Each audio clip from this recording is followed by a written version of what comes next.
Right now, Pittsburgh's best sports show is about to begin. Call us or tweet us. We've got things to talk about on the Ireland Contracting Nightly Sports Call. Good evening, everyone. It's Bob Pompeani. We are live in the Fan Cave, taking your calls tonight at 412-575-2600.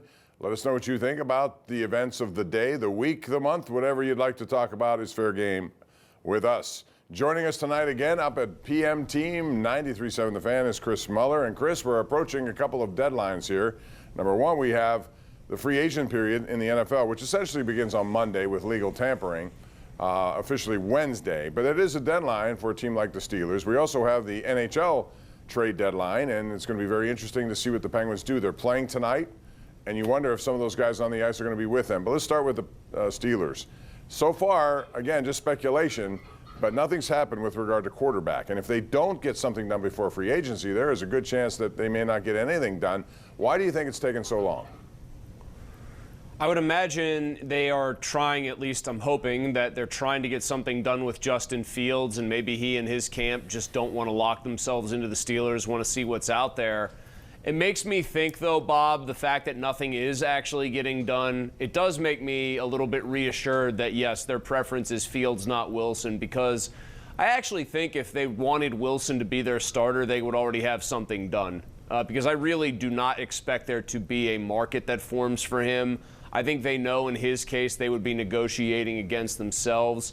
And so this strikes me as a situation where they want Fields. Fields and his people are probably aware of that. And they might drag this out all the way until the Steelers get to actual free agency before they make a decision. I think the only way to knock them off that strategy, Bob, would be to maybe overpay him over the course of a 2-year deal. And while I think the Steelers want him back as their starter, I don't think they want him back that badly that they would do something like that. Well, that's very interesting, but I agree with your first point. I think if they wanted Russell Wilson, that would have been done already. He's made it pretty clear he'd like to be back, but so far nothing has happened. All right, let's talk about the trade deadline for the Penguins. They're in action tonight against Colorado. At last check, they were scoreless after one, although they had probably their best first period in quite some time. They didn't allow a goal on the first shot, by the way, so it's scoreless. At least it was. I don't know what it is now. 1-0 Avalanche, I'm told. Thank you, Jeremiah Miller. I appreciate that. The magic of television, right in your ear. You get that instant information. So it's not a good second period, I suppose. But there's a lot of back and forth about what to do with Rickard Rakell. And there are those who believe he should be kept in Pittsburgh because he's a line mate of Sidney Crosby. And his contract, which goes beyond this season, multiple years to go here yet, is still at a relatively good rate considering what the salary cap will do, which is go up, which means if you try to replace somebody like that, it'll probably cost you $6 to $7 million versus whatever he's making. But then there's the other side of it. When do you get a chance to hit a guy whose stock is so high? Because this is the one season you've seen from him since he became a Penguin that has been off the charts good. So what do you think will happen? I get the sense, now this is just my gut telling me this, I get the sense they're not inclined to deal him. I suspect that Kyle Dubas thinks that this rebuild can be done sooner rather than later. Anybody that actually watches rebuilds take place in the NHL knows that even them succeeding in the first place is hardly a guarantee, but I digress.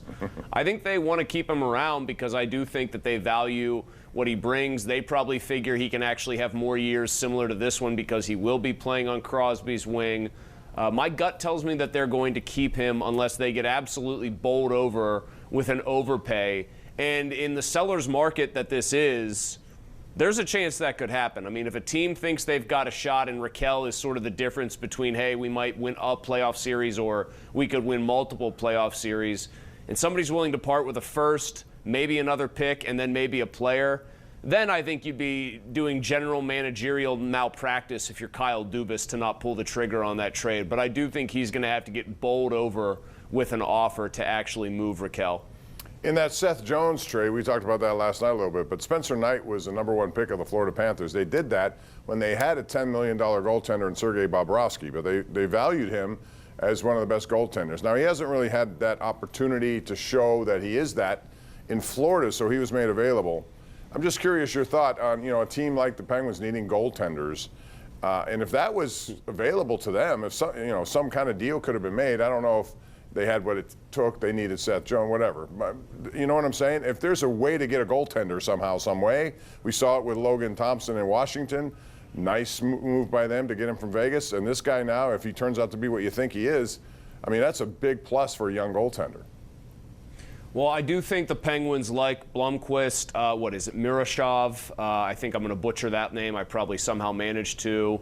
They have at least 2 goaltenders, I think, in the minors that they internally feel are really good options.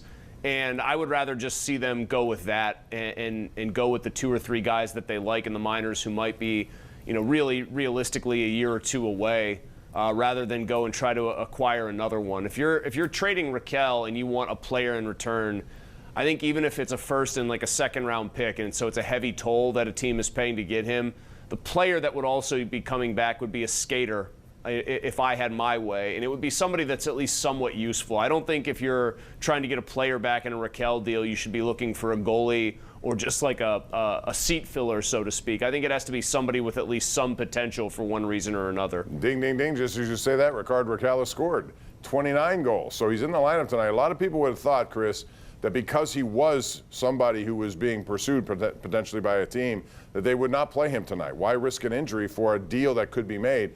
But this gives me more reason to think that they're not going to move him. Yeah, I would agree with that. I mean, asset management 101 here is if you really are entertaining calls seriously about trading him, like if anything has moved past the, hey, what would it take? Hey, here's what we want. Okay, we'll call you back if we decide we want to talk more about this. If anything had progressed beyond that point, I do think it would be reasonable to assume that he would have been held out of the lineup. So I'm with you. I think your intuition is correct here and that they are very likely to keep him. All right, it's 1-1 in that hockey game. When we come back, we'll take your phone calls at 412-575-2600. Lots to talk about.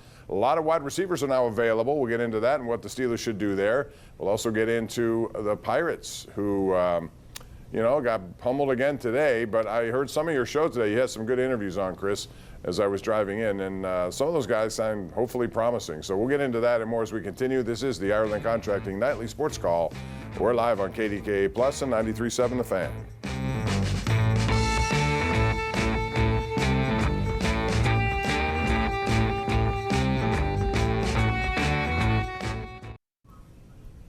All right, you're taking a look at our Xfinity Mobile tweet of the night.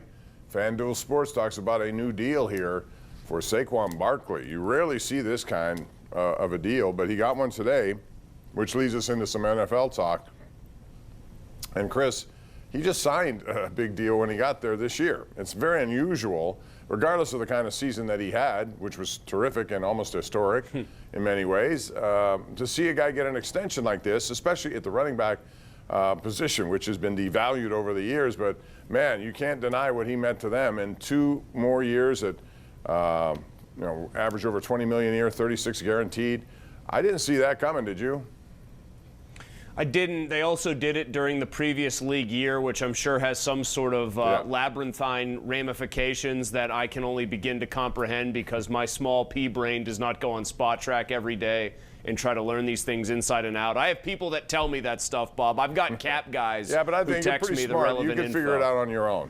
I've heard your Well, vocabulary. here's what they seem to have actually done. The $36 million guaranteed, he had $14 million still guaranteed, and they added 22 to it. So really, I think it's a reasonable reward for the season that he had and the relative devaluation of the position. So I'm sure Howie Roseman's the best GM in the league, and I don't really know if there's an ultra close second.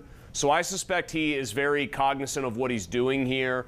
I do think that he knows that Barkley is kind of a special player and a difference maker, even behind their elite offensive line.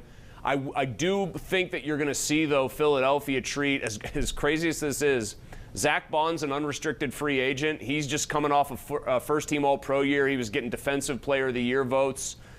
I think they might let him walk. I'm serious. Like, they might let a bunch of guys walk really? where you kind of scratch They've your head. already let a couple of cornerbacks go that are pretty good cornerbacks, right. including Darius Slay. He's up there in age, I get and it. But Bradbury they let go. Yeah. Like, they've got to make a decision on Milton Williams. Do they try to keep him? And I have a feeling that they are going to take some steps here, some measures to turn this thing over for next year that are going to astound people, because maybe I'll be wrong on Bond, but they're not going to be able to keep all these people, and they have clearly prioritized Barkley to a degree you rarely see any team ever prioritize a running back. So I think there's going to be a method to the madness there, and maybe some surprising moves or not moves coming up from the Eagles. Yeah, I would agree. Howie Roseman's been on it. You know, he knows what he's doing, and he's not hesitating at all to do the kinds of things. And it is tough when you win a Super Bowl because everybody's going to want to cash in on that as well. We saw a lot of interesting names become available today. Among them, Davante Adams. Now, this is a guy who saves the Jets some 36 plus whatever million in cap money, but wherever he goes, he's going to want big-time money because he's still, you know, I cited that Ravens game last year where he still was very good before, you know, I don't know what happened in Vegas, but would you take a shot at him if you were the Steelers to, you know, put him in there with George Pickens, and do you think he can have an impact on George Pickens? I don't think anybody can have an impact on George Pickens. I know we got to at least bring it up, but I think the only person who can impact George Pickens positively in terms of how he conducts himself, handles his business, all of that is George Pickens. Like either you are or you are not, after 3 full years in the league, going to quote unquote get it and realize that teams are watching the way you handle yourself and judging you based on that, whether you personally think it's fair or not. Can Davante Adams help them as an actual wide receiver? Yeah. For whatever reason, I'm more partial to Amari Cooper, although I think I would be almost alone on an island in that regard. His skills maybe did diminish more than I'm giving them, you know, credence for having diminished. Adams can still get open. The question is, how much of Adams getting open and putting up numbers still is because he had sort of a shared brain with Aaron Rodgers, even with things crumbling around them in New York, and how much of it is just Davante Adams of his own volition is terrific. Like, do we really think Justin Fields is going to be as prolific at getting him the ball if he was here? Also, and here's the other thing, Bob. This is maybe the more big picture, globally relevant point for me to make. Why does Davante Adams want to come to the Steelers, right? Like, why does any offensive player who feels like they have something significant left in the tank, specifically a wide receiver, want to come right now and play for this franchise? Well, I mean, the philosophy would have to change for sure. He'd have to be told that that was going to happen, number one. He's got to believe whatever the quarterback is, and if he isn't, then he won't. And you wonder, Aaron Rodgers' name is still out there somewhere, and I wonder, you know, if somehow they would pull off a tandem move again, just like they did when they went, you know, when he took him out of Vegas and brought him into the Pat McAfee show to announce that, here, Davante Adams is here. Do you think they still would do something like that? A package deal? Yeah. Oh, they're both, I hope they're not, both out there, and there are teams that would be, you know, you can make a case. I don't think the Giants want to go through stuff like this. Who knows? Maybe they will. One New York team to another. I think you have to be a team that isn't worried about wrecking the confidence of a younger wide receiver to bring in Aaron Rodgers, and then to, you know, by comparison, even more than that, bring in Adams with him. They have Malik Neighbors in New York. We saw what happened with Garrett Wilson on the Jets, a guy who I still really think is a high-end potential NFL wide receiver, like a high-end talent. You really want to bring in old, ancient, do-it-my-way Aaron Rodgers and bring in like his personal buddy, who is immediately going to become the de facto number 1 wide receiver, even if his skills don't dictate that he should be. I don't know. That just, man, at some point we've got to give up the ghost here with Aaron Rodgers and just say, like, it's done. I agree, and maybe but he I and have a Davante feeling Adams need to go their separate ways. I What was agree. that, a Journey song? Yeah, exactly. But some team out there, you watch, they're going to give him a deal at some point, I would think, a 1-year deal for Rodgers somewhere, and who knows, maybe they'll tell. A couple other names that struck me. Hollywood Brown is one of those guys. I thought he had a pretty good run in Kansas City. He's a free agent. How about your interest level in him? Never been a huge fan, I'll be honest. I know he's a first-round pick. He's supposed to be shifty and sort of like a poor man's Antonio Brown, like his cousin. I never saw it. I know he's been banged up at times too, Bob. Sometimes I've got to give you an answer that's not based on some sort of highfalutin statistical knowledge. It's just based on the raw eye test. And Hollywood Brown has honestly just never really passed the eye test for me. All right, real quick, I want to get into the Pirates. You guys had a couple of interesting guests on your potentially the new first baseman for now, who I thought was very interesting to get to know because I really didn't know much about him. Also with who was it? Billy Cook? Is that the other guy you Billy had on? Cook, yeah. We had Derek Hall, then Billy Cook. Yeah, I thought they both were very, very, engaging, and I hope that they get an opportunity to be successful because I'd love to see that kind of, personality come into Pittsburgh. Selfishly, I hope, yes, they're both really good because anytime you have good players who are willing to have more fun interviews, it's good for business. I will, however, point out to you, because I thought the same thing, like, wow, these guys, especially Cook, like, we really went down the rabbit hole with both of them and had them on for a while, which is fun. I enjoy doing that and getting to know these guys, just like you said. I do think when they're in spring training, they are a little more relaxed than they would be, even if we were talking to them middle of the season and things are going well. You're still not going to get, like, the full experience once they're really in the soup. But, yeah, they really need Billy Cook, I think, given, like, some of his projectability, just the fact that I think he could be a live bat for them. They really need him, I think, to be one of those pleasant surprise stories. And that doesn't mean like hit 300 with 20 home runs. That just means like give me some solid offensive contributions and be a quasi-everyday player for this team. I agree. The more of that, the better. If they can get 2 or 3 guys who do that, they'll be welcome for sure for an offense that begs to have it. All right, we're going to take a break, come back with more. This is the Ireland Contracting Nightly Sports Call, KDKA Plus and 93.7 The Fan.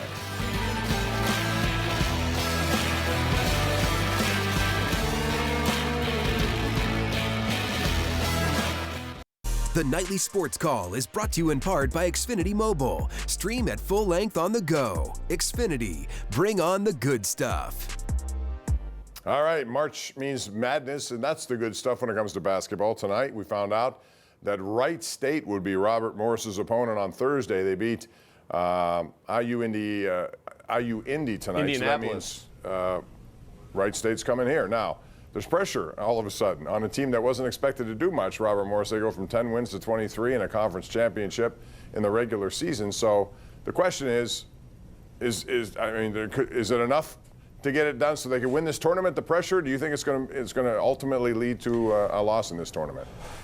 I mean, I think that's one of those deals where 7 out of the 11 teams are teams with winning conference records. So there's basically Doug Gottlieb hanging out in the basement by himself and then nobody else that's even really that close to him. So it's a deep conference. I think it's going to be a tough conference tournament to win. And as I said last night, Bob, Wright State is not the right matchup, You were right. for this game. I did not want to see Wright State because they beat Robert Morris in their building and then lost barely to Robert Morris on RMU's home court. So I think it's going to be a very, very, very difficult matchup. But you know what? I expect Andy Toole and the guys to get it done. And you know what? I'll also predict, Bob, that they're actually going to win this thing. I hope so. I'd love to see them get to the tournament. That's a great story that will continue to be in the Cinderella mold. All right, Chris, we're out of time. Thank you again. We'll see you later this week or next week or whenever I see you. Tomorrow night. Tomorrow night, you're back for a trifecta. How about that? A hat trick of Mueller tomorrow, 10:35. Good night.